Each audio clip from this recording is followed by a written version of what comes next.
Baz Faces, True All Stars. Encore.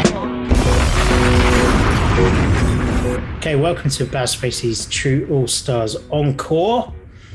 I could have left Hannah to say that, in fact I will. Baz Faces, True All Stars Encore.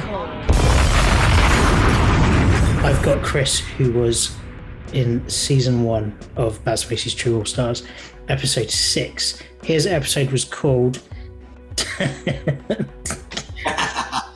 Geek Chic versus Daddy Cool. Yeah, thank you. Yeah, it sounds like a 70s Hanna-Barbera cartoon, doesn't it, in some way? I don't know. It's one of those things where you name something and you're like, yeah, that's the name, and then like not even a year later you're like, oh gosh. Yeah, when I was in school, I was in a band called Mood Funk. Okie dokie. One to say when you're drunk. Yeah. But I've since found like it's either a band or an album called Mood Funk, so maybe I was just ahead of my time, but not. Yeah, definitely before your time on that one. Yeah. So today this is totally exclusively on Spotify, Anchor, and faceycreative.com. We're going to talk to Chris about 3 songs that mean something to you, Chris. Yeah, good. Yeah. Chris, before when we spoke to him, he is a multimedia expert who I met when he was working in video production. He is dad to 2 boys. Yeah. Has a wife still. Just about. He's an all-round I'm going to say icon enthusiast.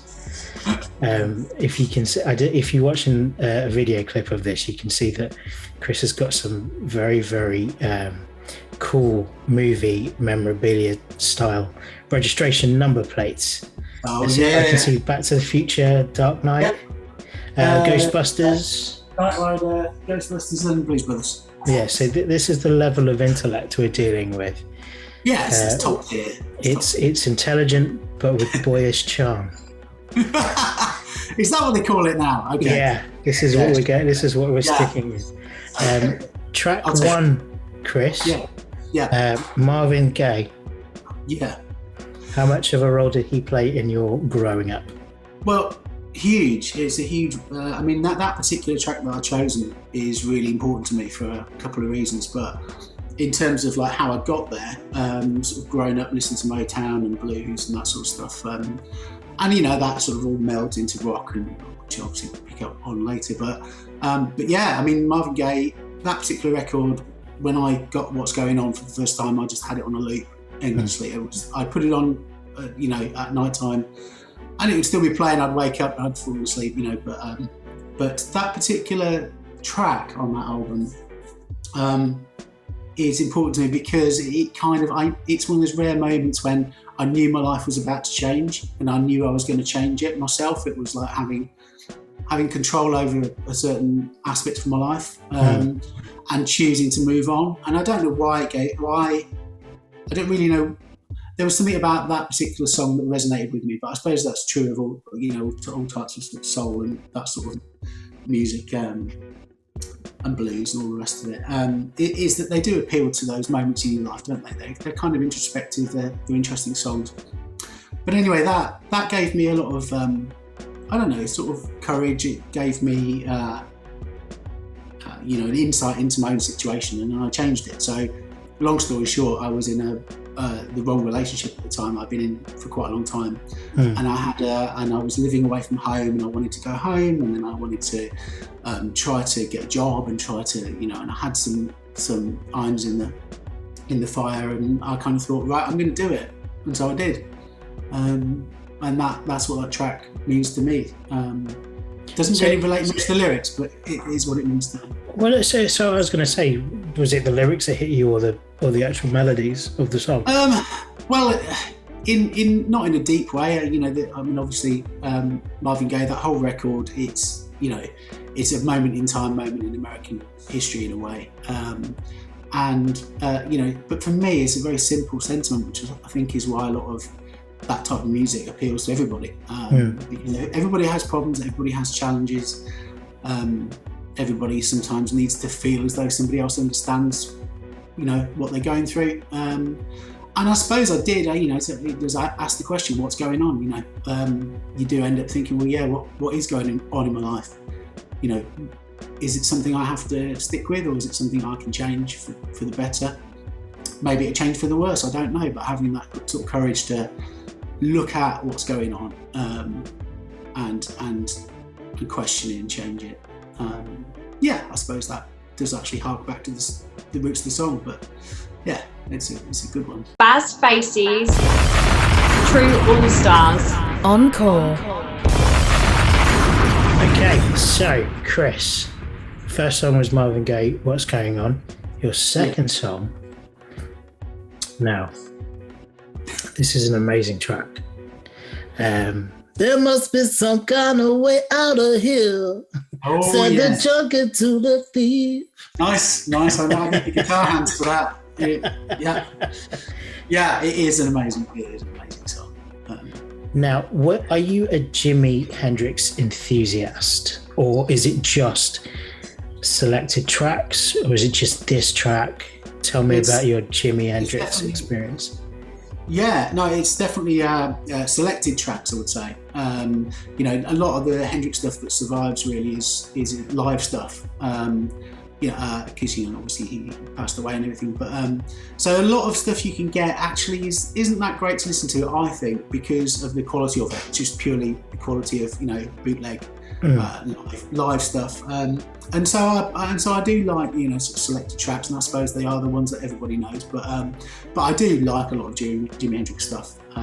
That particular one means a lot to me because I got into Jimi Hendrix when I was at university. And I was doing a film and television production degree up in Manchester, and I was out at the time. And I always remember I spent a lot of time in the car driving around with Kit in the back, the rest of the crew jammed into my small Ford Escort, and going off on location and stuff. And we were doing a film about mountaineering, and we went off, and we were in the middle of nowhere, and that track came on, and it's just one of those moments in time. It's just a moment in time. Sort of driving through the moors on the way to a mountain, car loaded up. Just good carefree time. It's also one of the tracks in one of my favourite films, which is Withnell and I, which is Richard E. Grant and Paul McGann, and that's set right at the end of the 60s. And it's just the way it's used in that film is fantastic as well. So yeah, I do think obviously he was an absolute genius. He just can't. You can't recreate that, he's self-taught, all the rest of it. Incredible. Well, structurally, the song's quite epic. And compare it with today's songs. On a single, you don't get that much breathing space for the music. I mean, you've got, it's almost like an orchestra of these, it's like an orchestra of blues. I know that Jimi Hendrix had kind of like a heavy jazz influence, where that is about, let's let the music breathe, here's a solo here, there's a solo here, everybody comes back together for the head. And in terms of using it that's perfect for a movie soundtrack, because one, you're way away from your vocal from the start of the track, so you can actually use that as incidental music is brilliant. Some of the stabs of it, but when you are thinking of songs for films, or if you're watching a film, has there been any just great examples of this is a really good soundtrack, this is perfect?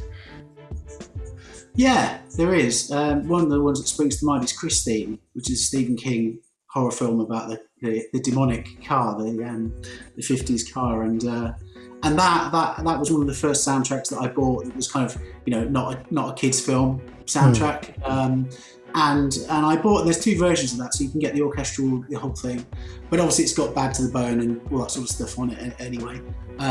But but the actual, the music inspired by and including, rock and roll on that particular one was fantastic, because obviously you've got a car, it's 50s car, it embodies, everything about it embodies that music. So it's a great example for using that sort of music in it.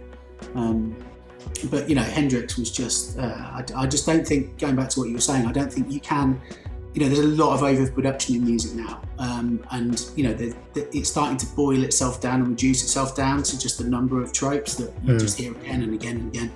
And I think that comes from this the producer-led, production-led, studio-led system. And so you'd probably say the same for films in a way. They're becoming more homogenous. But with music, you've just got to find, if you can get these people and sort of bring them up out of small gigs and one-offs and so on. That's where the geniuses are, I think.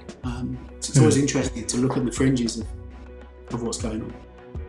You should check out Tom Mancy and the Icebreakers. Oh, really? Yes. One, they are mates of mine. But two, their stuff is on all the good music streamers. But they're also from a jazz background. Jazz and they got influences in rock and hip hop, but their tracks, music breathes on it. And it's actually why it's weird, because I don't see them enough now. They're not like my mates. They're like this band I'm into, who just so happen like I know them. But I like listening to their stuff because it just reminds me of, it's like, just let that bit breathe. Like that thing you did with the production, I love that. So all along the Watchtower. It's another one that's also been used in lots of Vietnam stuff. I mean, that whole era gets used heavily, doesn't it, in films like Apocalypse Now. There was definitely a sound to that, and it does fit that perfectly. It's a flawless track. It's absolutely flawless. And there's a number of Hendrix tracks that fit that bill as well. Crosstown Traffic, Fire, Foxy Lady. And they are the usual suspects, but probably for good reason. Good music. What sort of music? What if Jimi Hendrix was alive now? Because you got guys like Stevie Wonder, Lionel Richie to a certain extent, the Stones up until recently. Paul McCartney.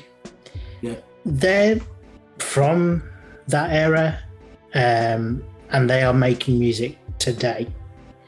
And it's not, I feel it's not as grabbing as, What do you think Jimi Hendrix would, what path do you think Jimi Hendrix would have taken?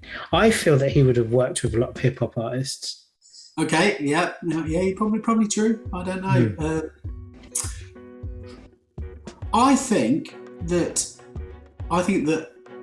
a lot of those old timers, if you like, you want to call them that, like the Stones, they go back to their roots in a way. They go back to the blues. They go back to soul, or more than likely the blues with Hendrix. I would have thought.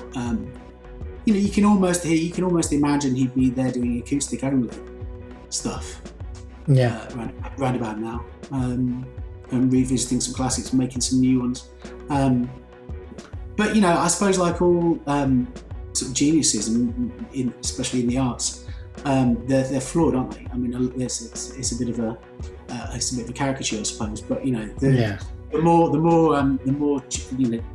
higher levels of genius that they seem to have this terrible affinity for drugs and alcohol, and to cope with themselves in a way.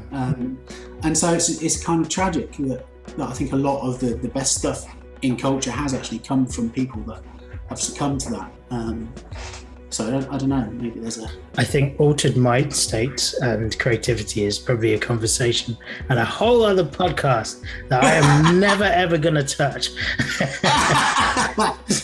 Quite wise. What would you call it though if you did do it? Vaz Faces, ... Vaz Faces, Purple Haze Days. I don't know. Nice, see? You reeled it straight off. Perfect. or Purple Haze Ways. I don't know. I've never. I don't know about you because you're the true definition of a creative. I've never found being either drunk or whatever has helped me create anything. Mm-hmm. It may have made me hear stuff differently.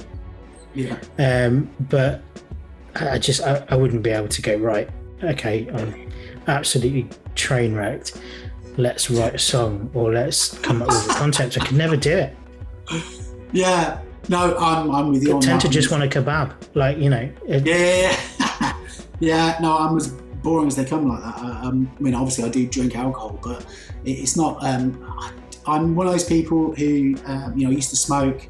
I found it boring in the end. I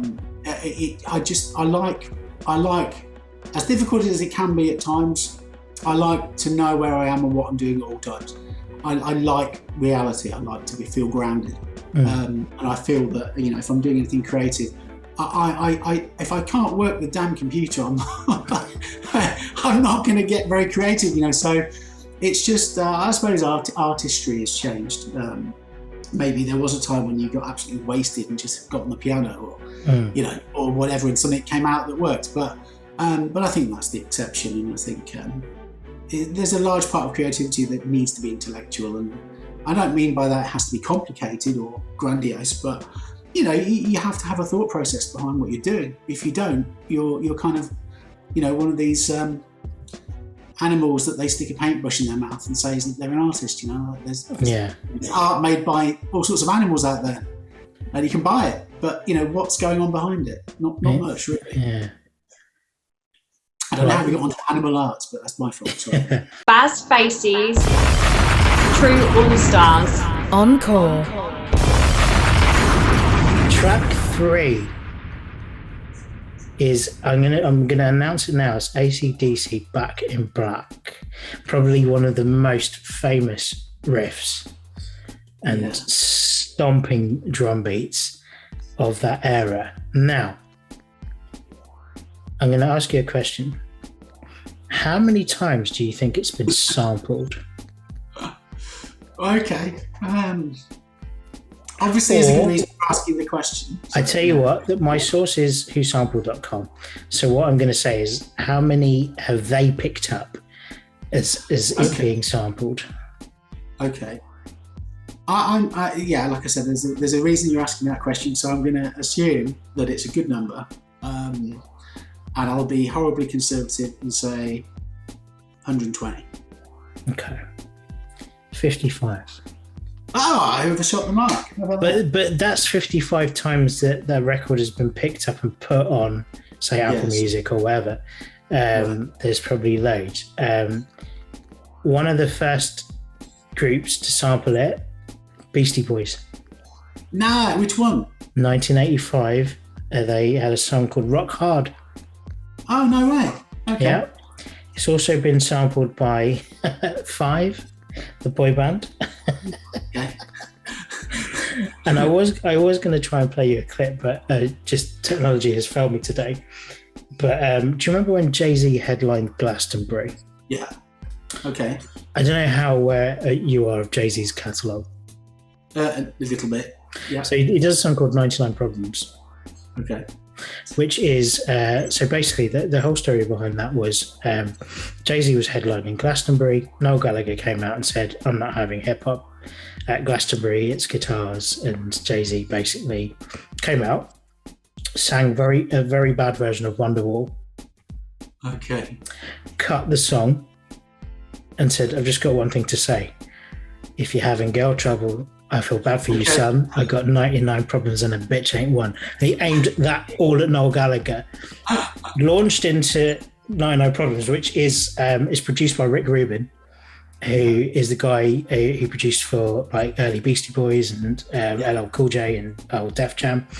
So it's quite sort of beat heavy, but halfway through it kind of bootlegs. So it starts playing the riff to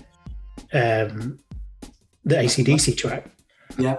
And he keeps carrying on. And it goes, I'll send you the clip. Yeah. Yeah. It goes fantastically. But I'm thinking, anybody who likes to sample music, who makes either dance music or hip hop, that's a go-to riff. Oh yeah. So when that song hit you, explain how you felt. Just knocked over, I suppose. Just kind of like it hits you in so many different ways. Because it's got the riff and everything, and you get great songs with really good riffs, but they don't develop the way that does. It's a pounder. It just goes on and on. It's relentless until your adrenaline gland explodes, basically. It's no wonder it's been used. I think it was in Iron Man 1, something like that. It's no wonder really. It's just got everything. And when you read the story of how when the lead singer actually joined, the new lead singer joined AC/DC, I think they went off to Barbados or something. It was his first. He got on a plane on his own, joined the rest of the band, something like this. Got off the plane, and then basically he found himself in absolute paradise with plenty of girls, funnily enough, and they made that record. And can you imagine that's your first day on a new job? And that's your first day. You're in the studio, and Back in Black comes out about 3 or 4 weeks later. This is the thing with music as well. That's sampled, according to whosampled.com. There's 55 instances where it's traceable.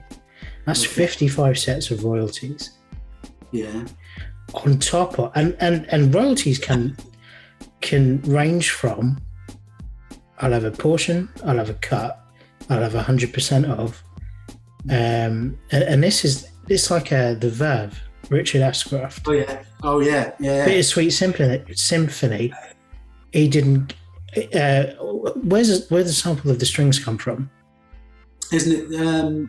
Wasn't it the Stones or something? I can't remember. Yeah, and they just said we're having all of it. He made zero money from that. Yeah. Yeah, and it's an odd one, isn't it? There's always stuff in the news, especially lately. Some of the high-profile cases of this sort of stuff, but the difficulty about it is how integral is that to the song. And Bittersweet Symphony, I'd say it's pretty damn integral because it's just on a loop. It goes on and on and on. And I can see what you've done there. But other times it seems to be more down to kind of little hooks and arrangements. And you think, well, actually, this is getting a little bit tenuous. Yes, okay, you might have been inspired by, very muddy waters.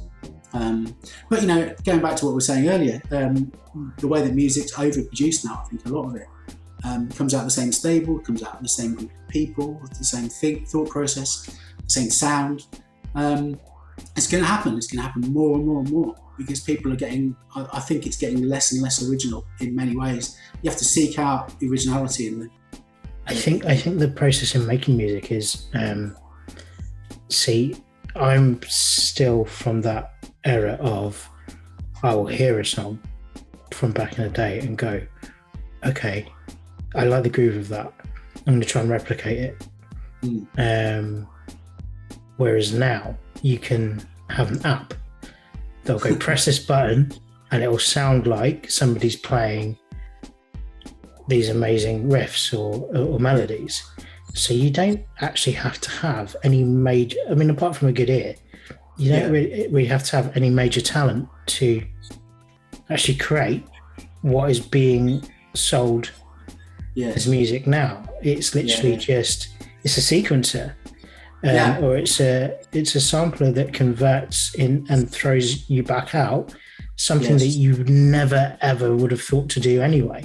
So you kind of pressing a button, you're playing a note, and it's modulated and whatnot. And I'm all for it because people like me, I'm not a musician. I know a little bit. But it's like, actually, I can't do that, so that kind of helps me. So I get it.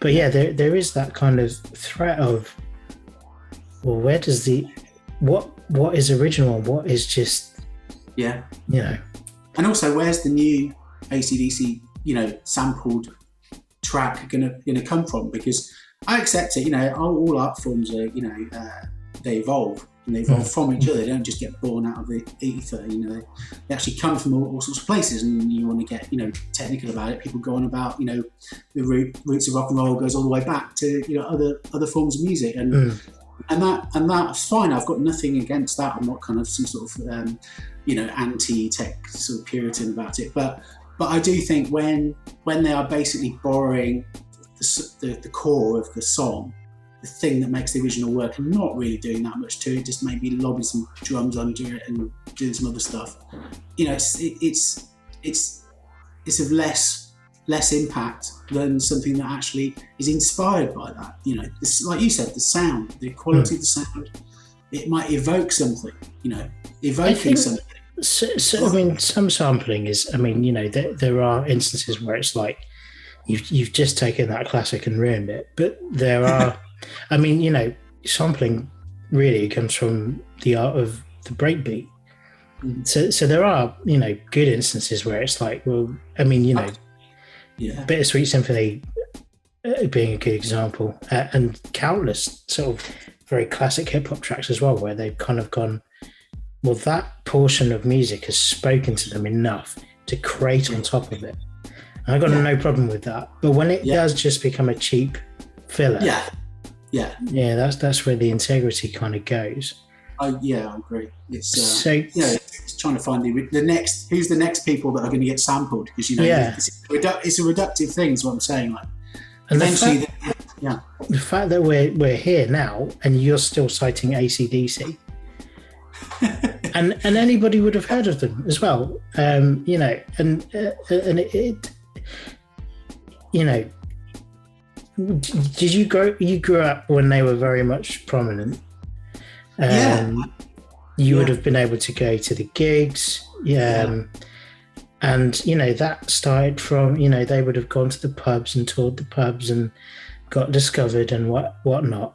And how much, growing up, how important was it to actually discover music? Because it wasn't just blanketed at you. You had to really find some stuff.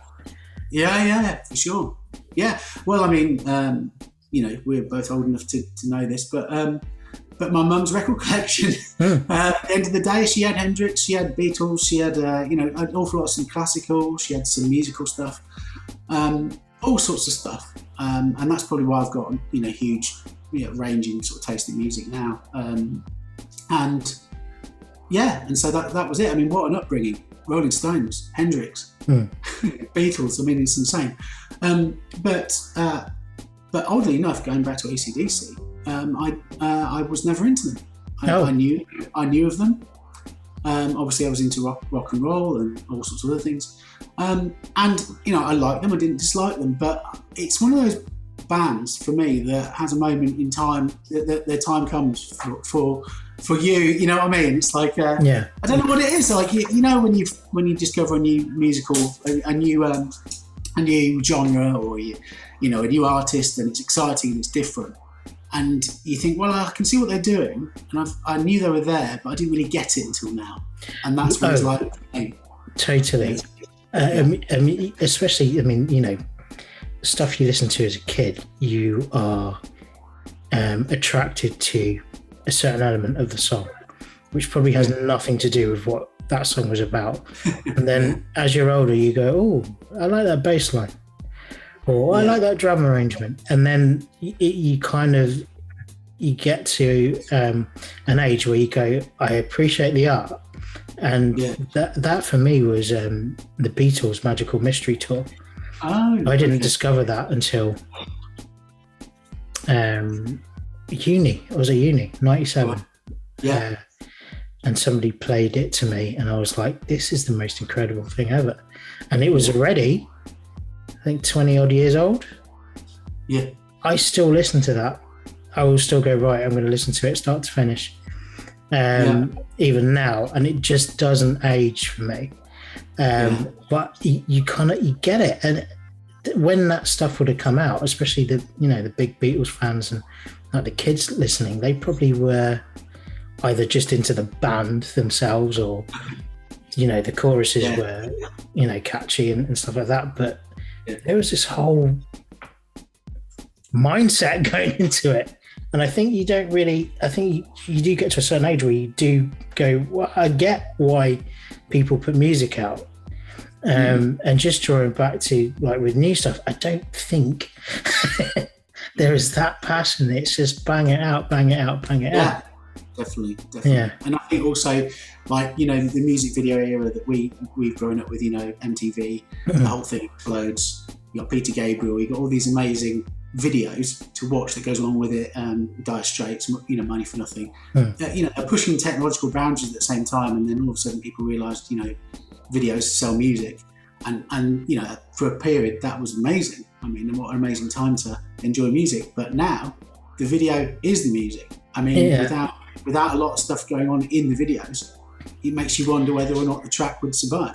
And obviously there are artists out there now who fall true. I mean, I always sort of champion Anderson .Paak as like an old soul in a young mind. Definitely, there was a guy called Mac Miller who sort of tragically passed away a couple of years ago. But his mindset, that was art. It's pure art. Machine Gun Kelly, even.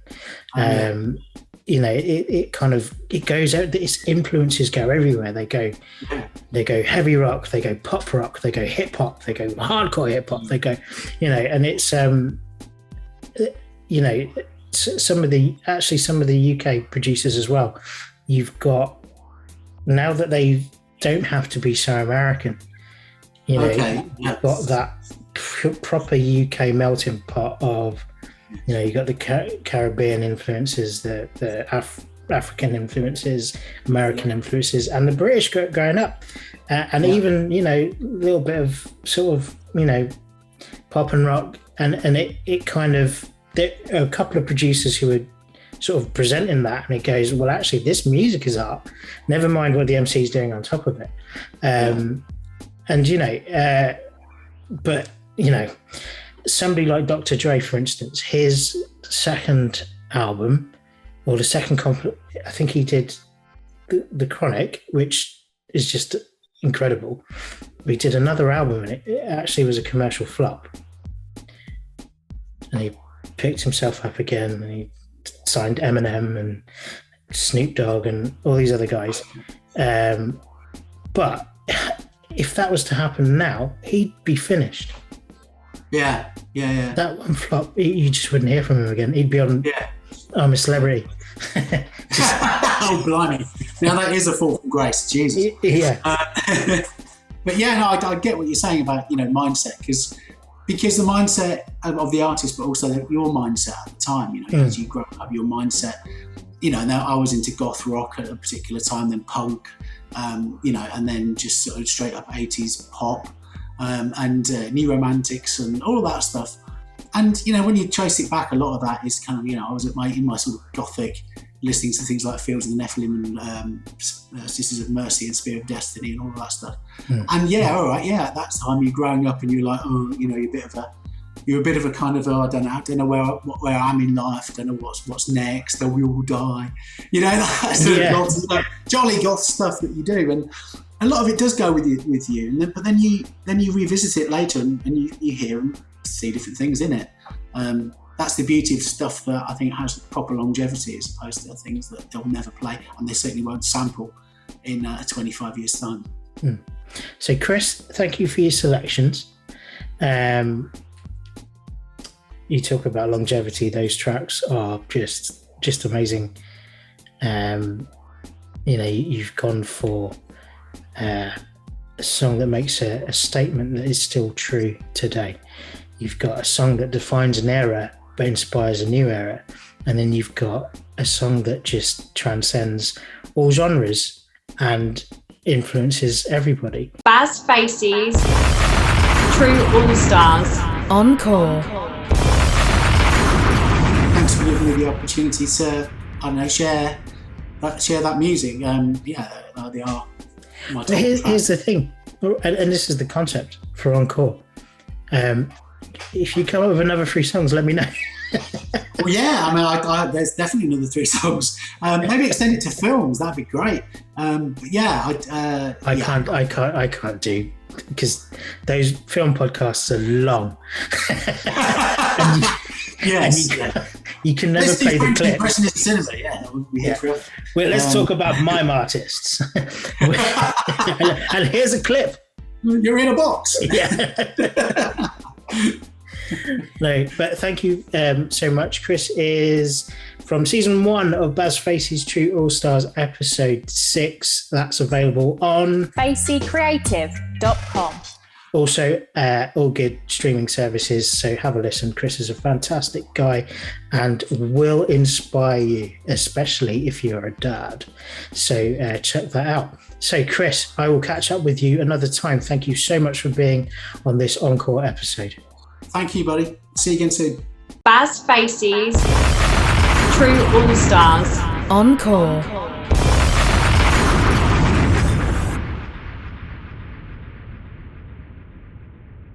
faceycreative.com.